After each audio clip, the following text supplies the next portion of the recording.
Thermodynamics governs how the entire universe operates, and thermodynamics governs how the entire universe will end.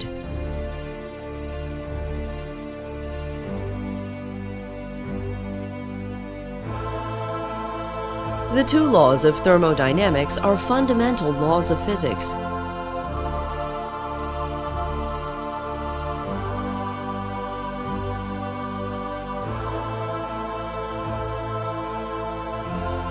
The two laws of thermodynamics are always true everywhere in the universe until the end of time.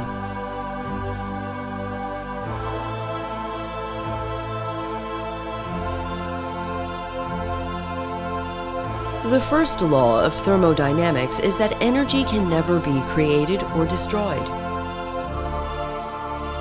The amount of energy in the universe is always constant. All suns and stars have a limited amount of energy.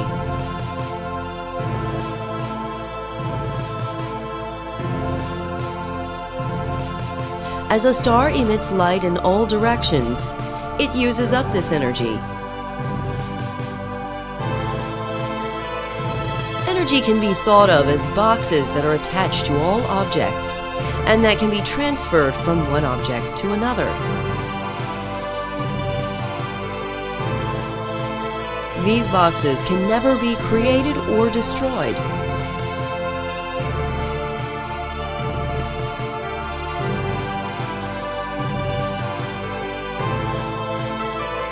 Faster objects have more energy than slower objects.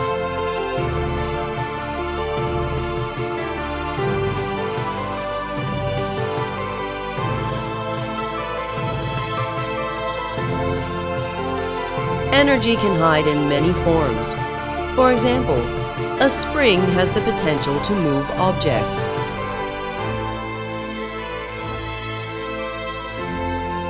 Gravity also has the potential to move objects.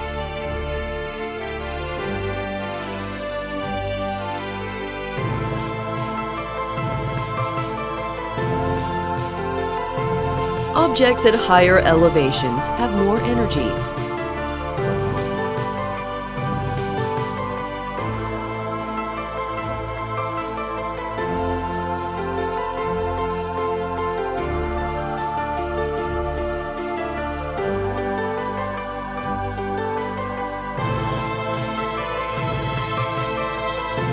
Objects at higher elevations create more motion when they fall.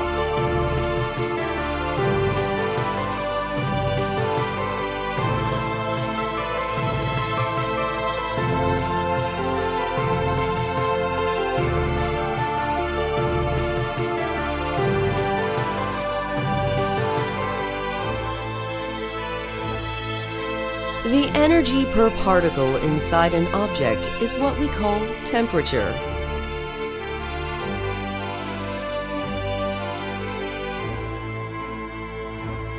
Since energy can never be created or destroyed, and objects at higher elevations have more energy, this means that objects must speed up as they fall, and objects must slow down as they go up.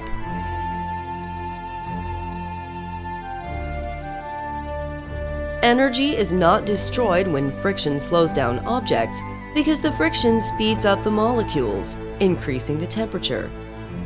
Energy is not destroyed when the temperature goes back down because the motion is dispersed to the surrounding molecules.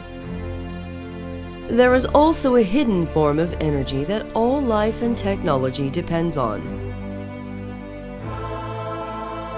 This is the chemical energy in the food we eat and in the fuels we burn.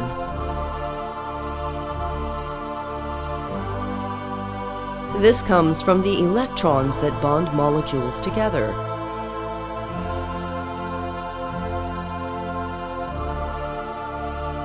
Here, they absorb energy.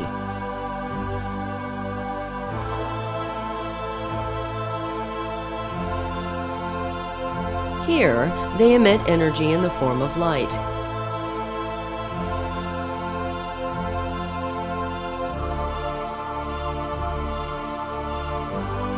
A molecule absorbs or releases energy when the bonds between its atoms are created or destroyed.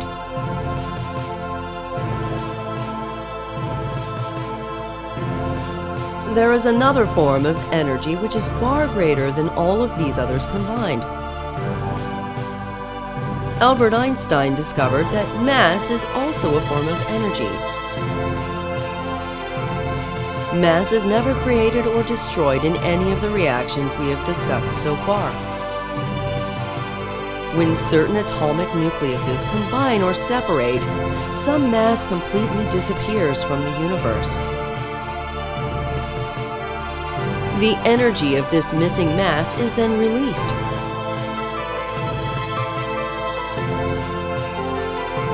Nucleuses splitting apart power nuclear reactors. Nucleuses combining powers the sun and stars. There are many other phenomena that contain energy boxes. Energy boxes are responsible for everything that happens in the universe. However, here's the part that's mysterious.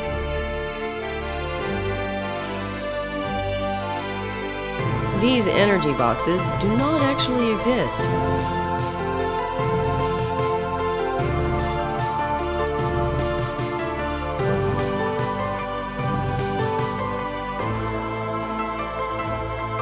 No one can see, touch, or observe energy boxes.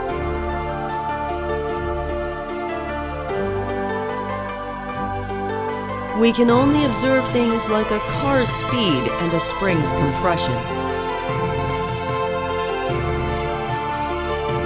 We can measure an object's elevation, mass, and temperature.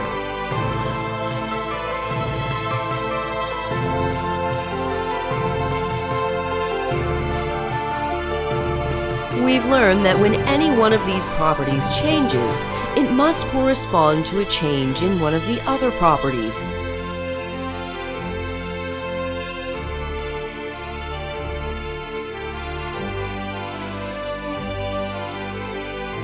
We've given this phenomena a name.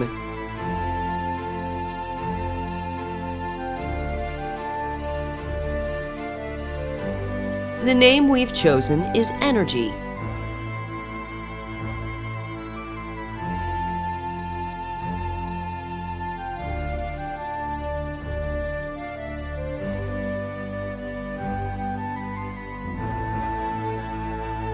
However, although we've given it a name, no one really knows what energy actually is.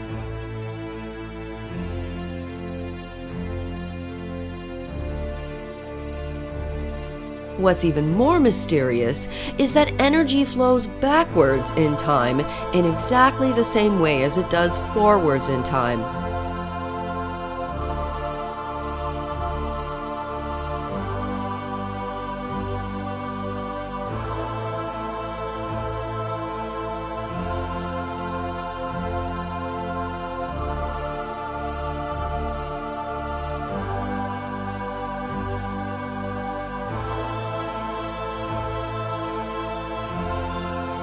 There is no way to know that a video is being played in reverse.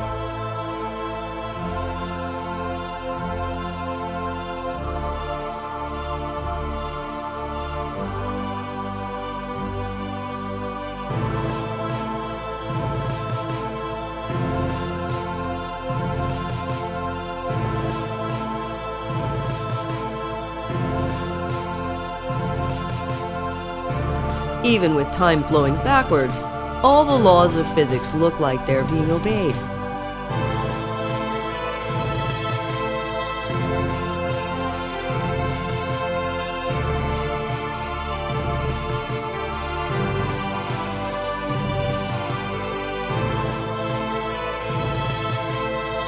If you reverse the directions of the particles and then follow the laws of physics, you'll get the exact same results in reverse order.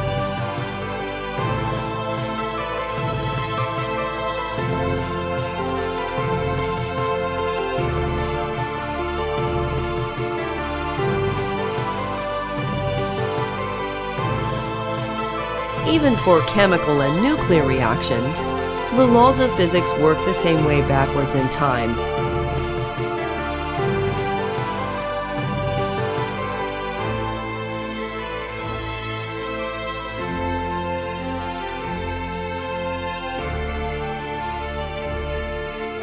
Therefore, reactions such as these should be physically possible.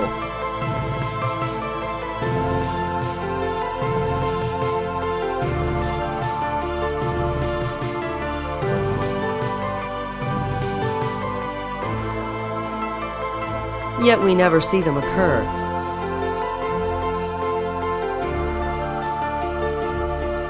There's only one reason these events never happen.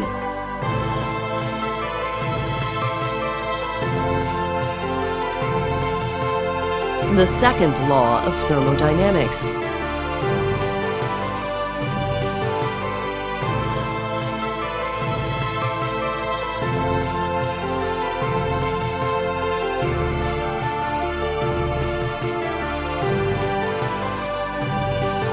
The second law of thermodynamics is the only physical law that does not work the same way backwards in time.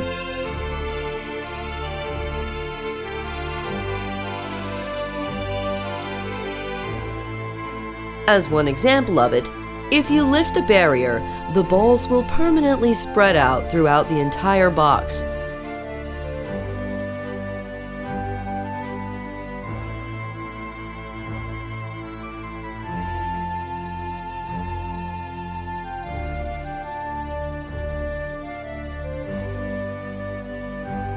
No matter how long you wait, the balls will never again gather together in one small area.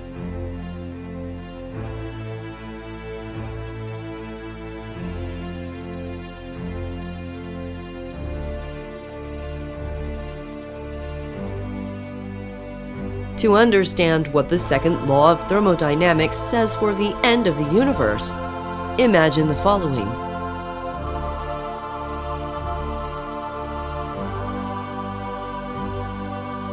We have 5 objects in one sphere and 0 objects in the other sphere.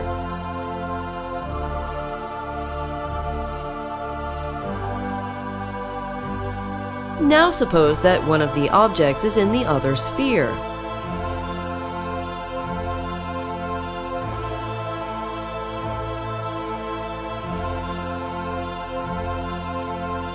There are 5 different ways this can happen.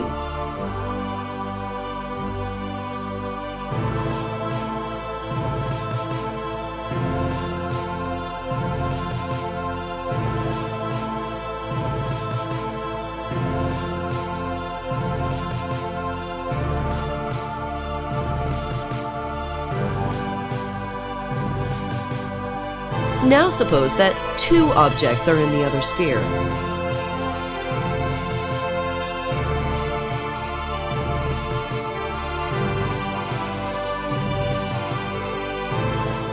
This time, there are many more different ways that this can happen.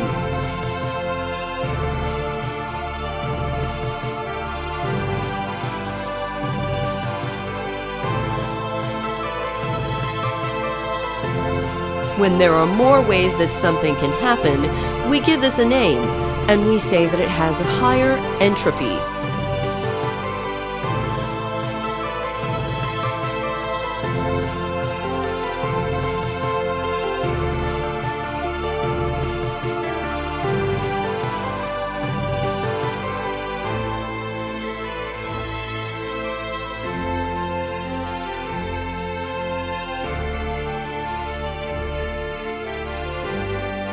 This situation has the lowest entropy because there is only one way it can happen.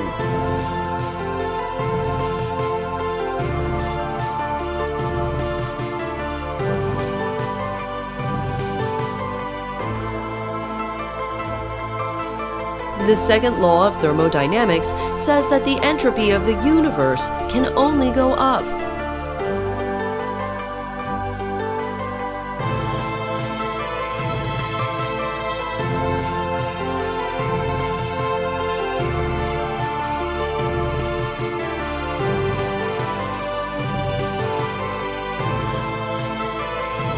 The entropy of the universe can never go back down.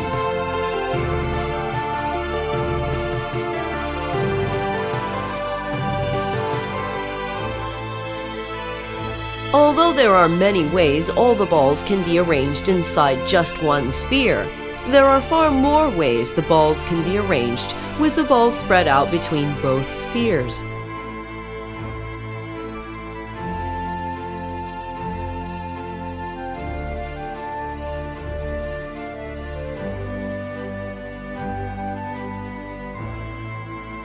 The more evenly the balls are spread out between the two spheres, the higher the entropy.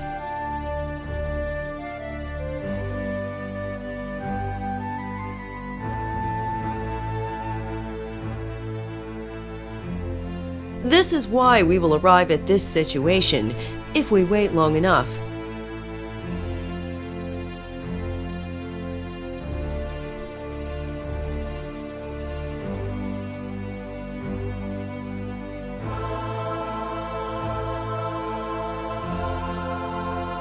This is also why this event can never occur.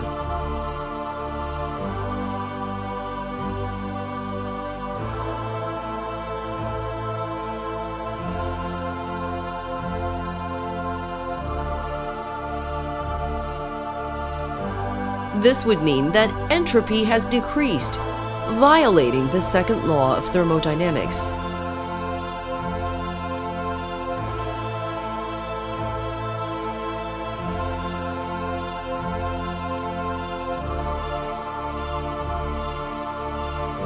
We can try to push all the balls back together again.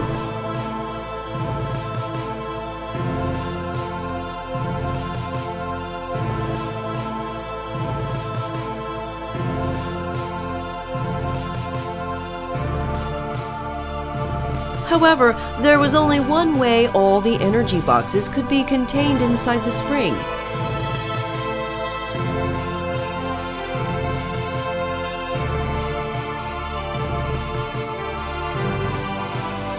Entropy has increased because there are many ways the energy can be spread out.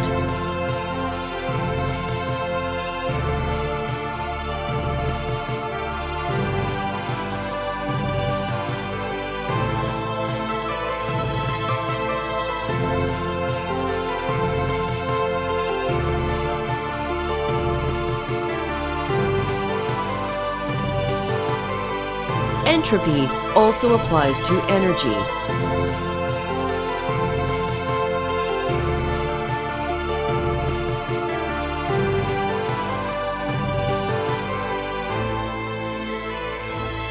This is the reason life in the universe is possible. This is also the reason all life in the universe will end.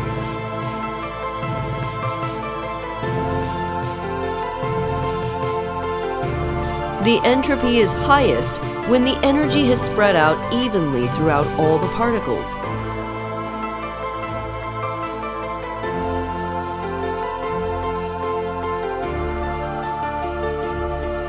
This is why heat flows from warmer objects to colder objects until they reach the same temperature.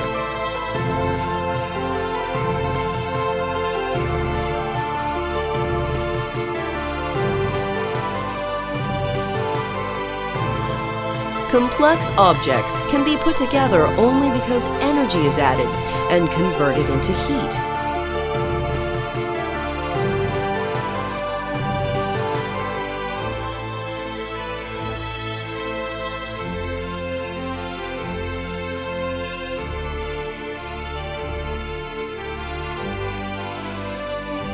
The dispersion of energy as heat increases entropy.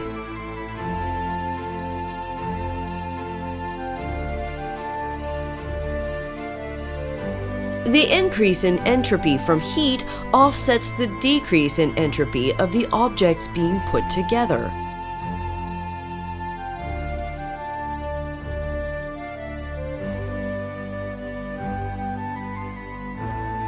Because of the dispersion of energy as heat, the total entropy of the universe has still increased.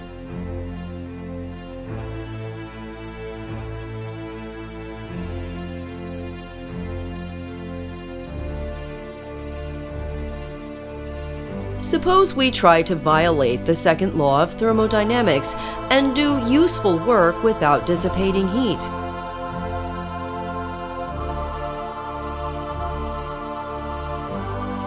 We can use this fire to heat our box and cause the balls to speed up.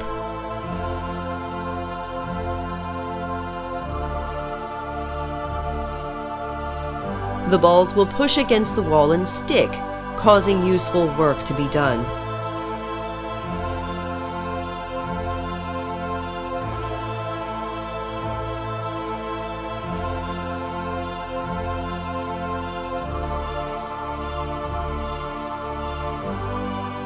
At this point, although there's still a lot of energy in the fire, it will not be possible for more of this energy to flow into the box.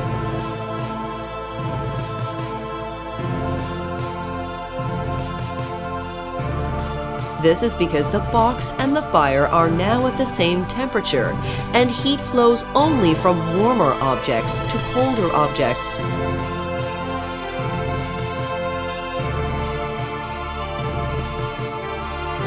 For more energy to flow from the fire into the box again, we need to first cool the box back down.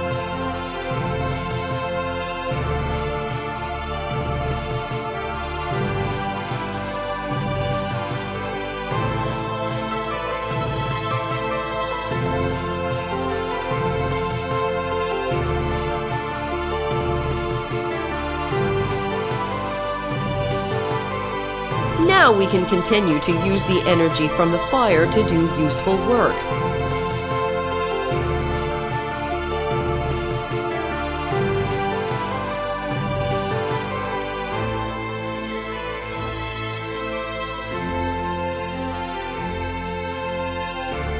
Eventually, the ice will melt and the fire will burn out.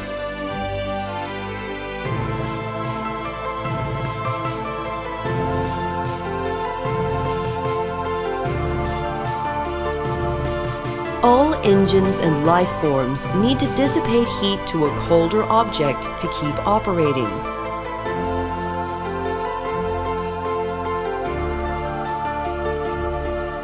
However, all objects will eventually reach the same temperature if we wait long enough.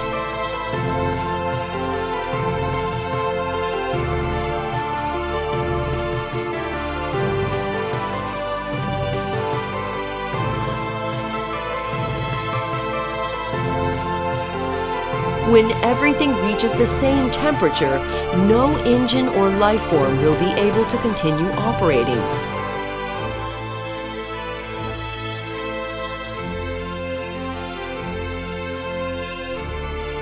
Can we think of a way to avoid this?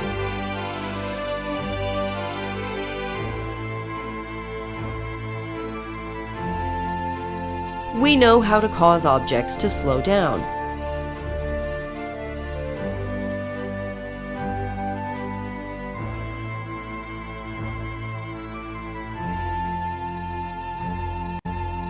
Suppose we use this to try to violate the second law of thermodynamics by causing heat to flow from a colder object into a warmer object.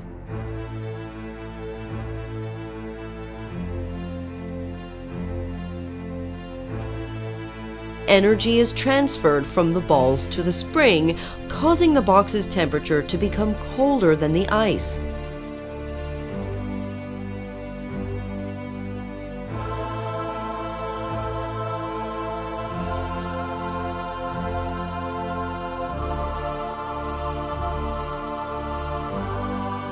Now heat flows from the ice to the box because the box is colder than the ice.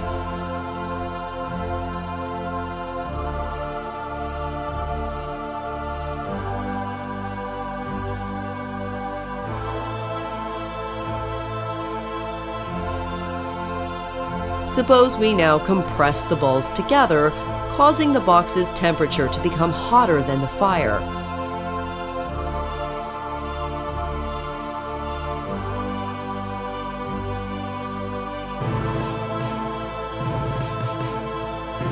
Now heat flows from the box to the fire because the box is warmer than the fire.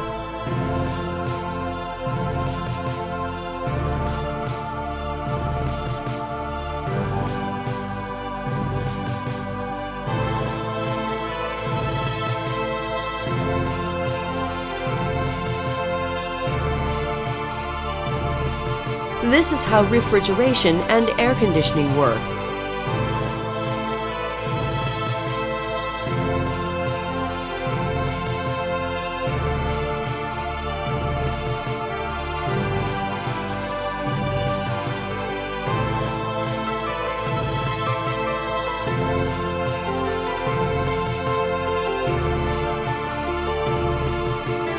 The ice is getting colder and heat is flowing from the ice to the fire.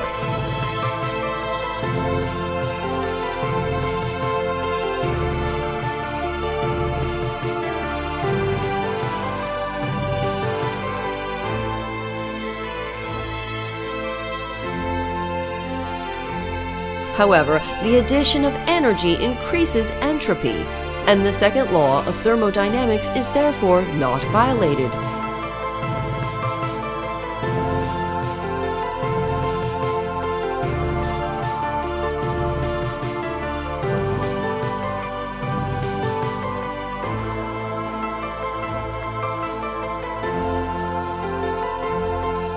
All refrigeration and air conditioning requires the addition of energy.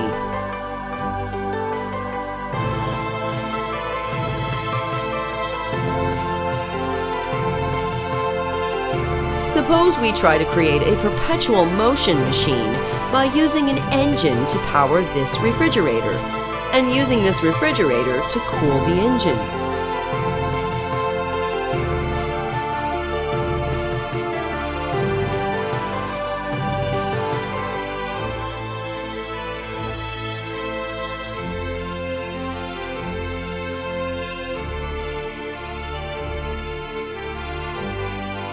Unfortunately, this idea can never work because the refrigerator will always require more energy to cool the engine than the engine can supply.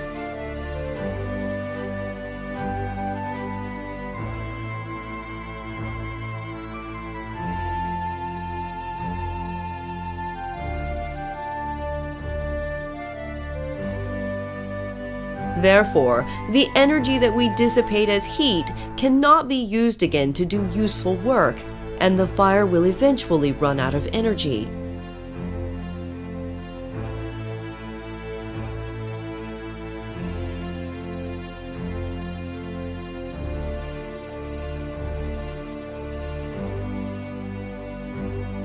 We can keep the fire burning by adding fuel, such as coal or oil.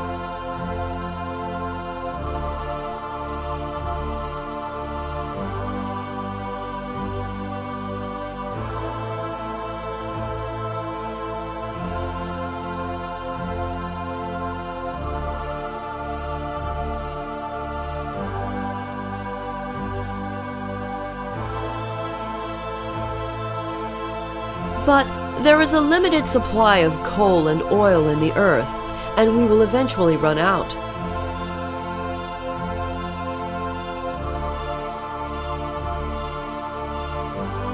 We can keep the fire burning by using nuclear energy.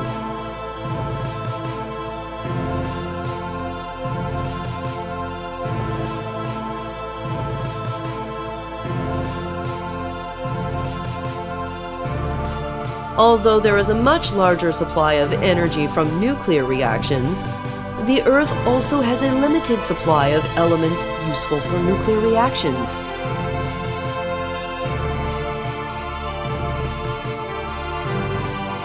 When we run out of nuclear fuel on Earth, we can keep our engines running by using solar energy from the sun.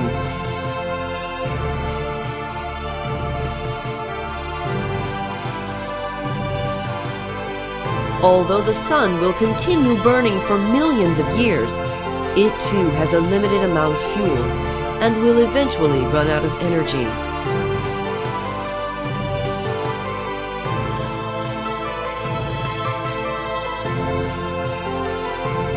All life and technology requires an external source of energy.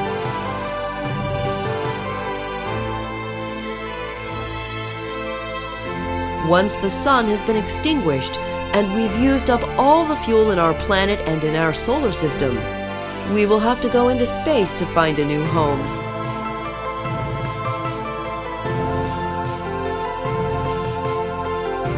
Here, we will once again have plenty of energy from our new sun, and there may once again be lots of fuel buried in the ground.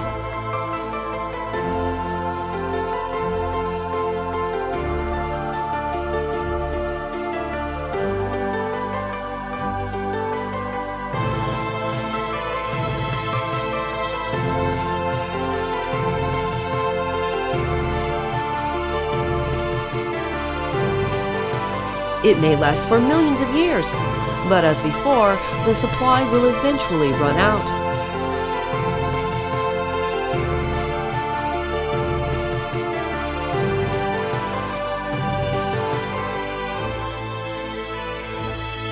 We will eventually once again have to go find a new star to call our home.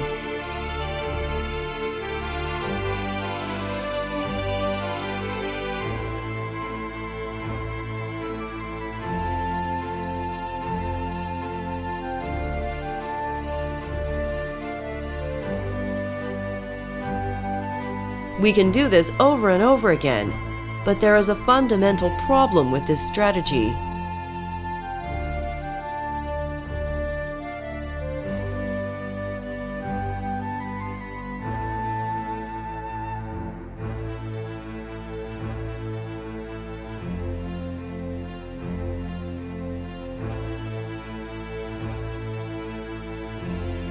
Although new stars are constantly being born, there is a limited amount of nuclear fuel in the universe.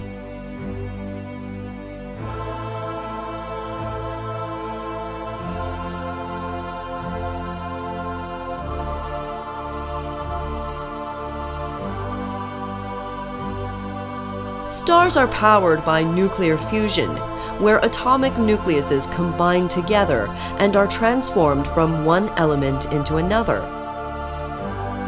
As this continues, the atoms are eventually transformed into elements that are no longer useful for nuclear reactions.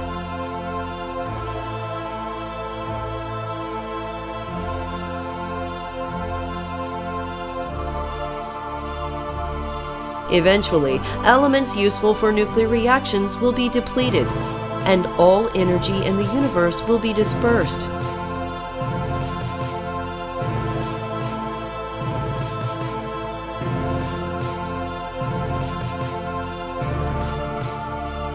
When this happens, no new stars will be able to be created.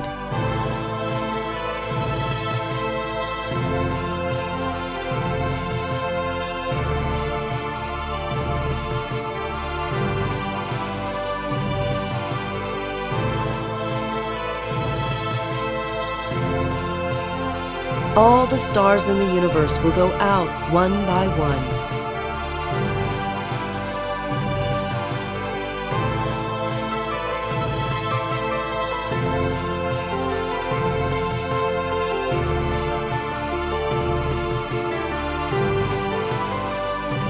What is shown here is based on the laws of physics as we presently understand them.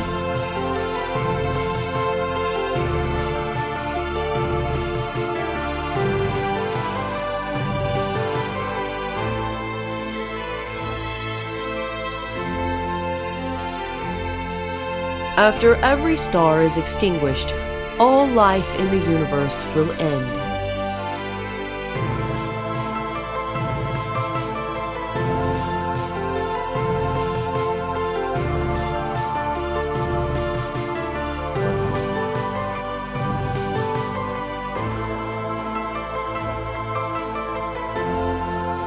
However, our understanding of the universe is imperfect, and our knowledge is constantly growing.